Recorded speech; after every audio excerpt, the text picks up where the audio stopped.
radio fans. Now yesterday we released a video where we built this benchtop power supply that ended up being so big we're going to end up using this out on our layout instead to provide a bunch of power. Now one of our viewers, Tim's Bits and Pieces, provided some really good constructive feedback, and he pointed out a mistake that we made on this supply when we put it together. So let's take a look at what he told us about this. What Tim told us, when we put the 12-volt power supply together, we isolated half of the power supply by using two separate bus bars. Now, normally I would have used a 10-position bus bar like I did on this side, that it connects all 10 of these input posts to all 10 of the output posts. But you can see here, you have two separate bars, and this 4 position has the jumper to it, so it provides power to the 4 positions on the input side and 4 positions on the output side. But all 6 of these input sides are isolated and provide no power to the output side whatsoever. And we can tell, if we check all of them out, we can see here, we turn on the power supplies.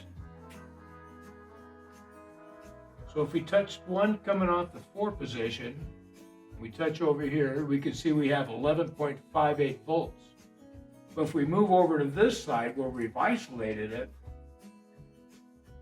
you can see we're not getting voltage on this side.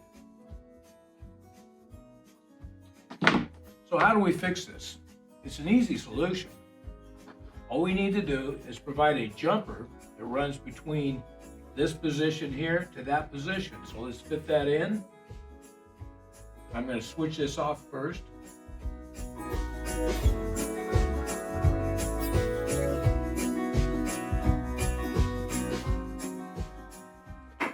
Put our jumper into position.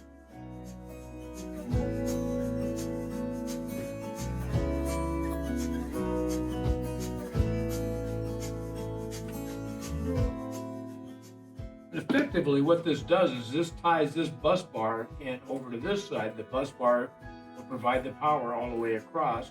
So we should have power to all of the output sides on here. So let's test that out. Turn on our switch again.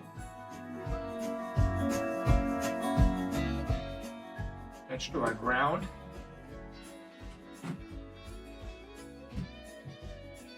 We'll touch down here. What do we got?